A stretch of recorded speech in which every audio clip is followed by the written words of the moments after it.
today, everyone. I'm out here at the lake recording. I figured I'd give y'all something different to look at for a change. So this is for part 4 of our video series on recording an album. So the reason I chose Garland Studios was mostly because he pursued me. Once I made initial contact with him, he called me back repeatedly trying to get me in the studio. And there were other people that had some of the same stuff he had, but you know, his enthusiasm kind of won me over, and that was a good thing, because many days you need that enthusiasm times you're in the studio. I'd record, you know, sometimes at 4 and 5 hour sessions. Toward the end of the session, I was fading, and he helped keep me going. The recording process for me took about a year.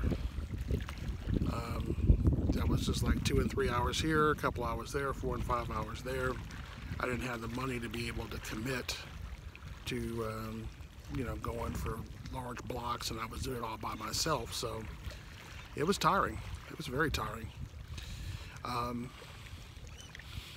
One of the things that's also good to mention about your engineer is that they have a different background than the one you have.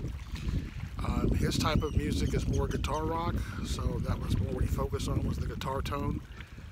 That's not really where I come from, but I did play guitar, so it was good to have someone there that did that.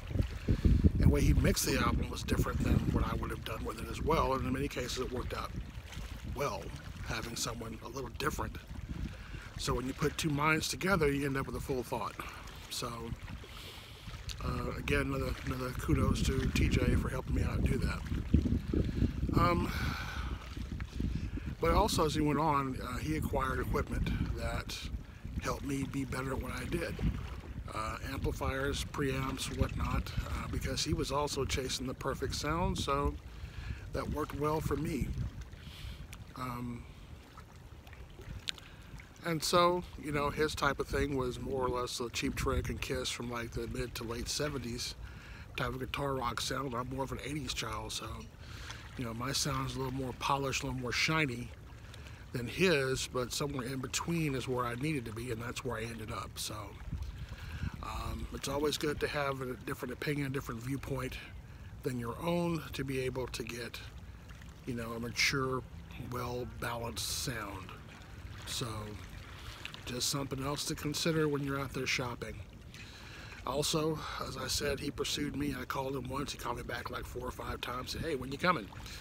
I got a spot ready for you. You just get in here and start recording." So, you know, no one else did that. I called 3 or 4 different places, and you know, had similar equipment, had Pro Tools, just as he did. But he was the one that, you know, actually picked up the phone, called me back, made it a priority to sort of woo me, in a manner of speaking, and get me in there. So I think we both benefited from it. So that's today's program. Till next time.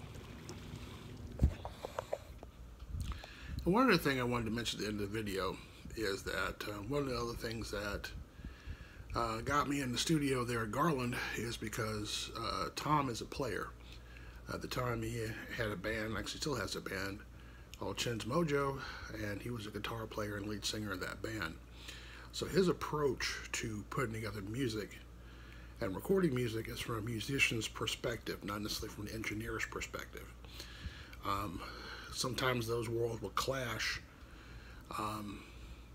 but it made it easier for me to talk to someone who understood, you know, the creative process more than just someone that turned knobs and pushed buttons. So that's the last of it. Till next time.